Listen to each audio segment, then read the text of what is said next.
ఓవరాల్గా టెక్స్చర్ అనేది ఉండాల్సిన ప్లేస్లో ఉండలేదు అనుకునేటప్పుడు గ్రిడ్ ర్యాప్ని యూజ్ చేసి ఎక్కడెక్కడైతే మనం మూవ్ చేయాలి, మాన్యువల్గా స్లోగా మూవ్ చేయాలో అక్కడ మనము ఒక ఇమాజినేటివ్ లైన్స్ పెట్టుకుంటాం అనమాట. దాన్ని డ్రా చేయడానికి ఫస్ట్ ఈ ఆప్షన్లో క్లిక్ చేసి మనం తీసుకున్న పీస్ని ఫుల్గా కవర్ అయ్యేట్లుగా ఒక అవుట్లైన్ వేస్తున్నాం. దీని తర్వాత ఎక్కడెక్కడైతే మనకు మెయిన్గా స్ట్రాంగ్ బౌండరీస్ ఉంటాయి, అంటే ఈ స్ట్రాంగ్ వుడ్ లైన్ ఉంది కదా, ఈ లైన్స్ అనేటివి ఎప్పుడైతే మ్యాచ్ అవ్వదో మనకి ఈజీగా తెలిసిపోతుంది. ఇక్కడ చూడండి లాస్ట్ ఫ్రేమ్లో ఇది చూడండి, ఇది మనం గ్రిడ్ ర్యాప్ పెట్టకుండా ఇన్పుట్ అవుట్పుట్ చూడండి పక్కన జరిగిపోయినట్టు అనిపిస్తుంది చూడండి ఇక్కడ. సో కాబట్టి ఫస్ట్ ఈ లైన్ని మేనేజ్ చేస్తూ ఒక కంట్రోలింగ్ పేజ్ని వేసుకోవాలన్నమాట. సెలెక్ట్ చేశాను ఇలాగా, దీంట్లో సోర్స్ పెట్టండి. సోర్స్ పెట్టిన తర్వాత ఎక్కడైతే మీరు మ్యాచ్ చేయాలనుకుంటున్నారో లైన్ని, ఆ లైన్ని అలైన్ చేసుకోండి, లేదంటే కొత్తగా ప్లస్ తీసుకొని యాడ్ చేయండి.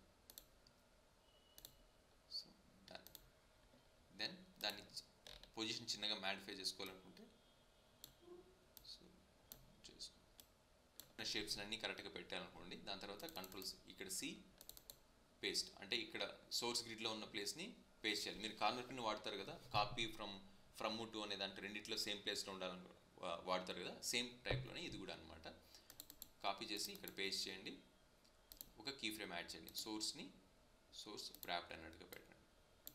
సో ఇక్కడ చూసారంటే సోర్స్కి సోర్స్ ర్యాప్డ్కి ఎటువంటి చేంజెస్ రాకూడదు.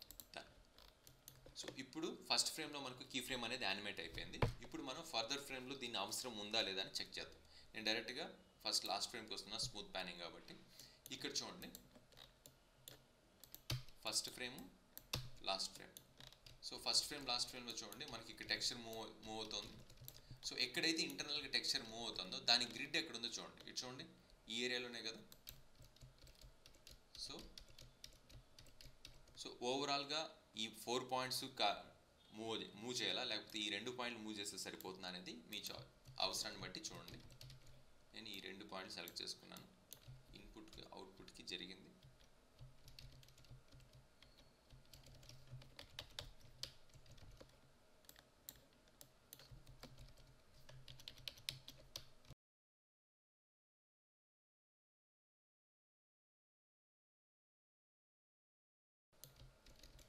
సో ఈ ఏరియా మొత్తం జరిగినట్టుగా అనిపిస్తుంది, అందుకే నేను ఇక్కడికి వెళ్ళి ఈ ఏరియా మొత్తాన్ని సెలెక్ట్ చేసుకున్నాను.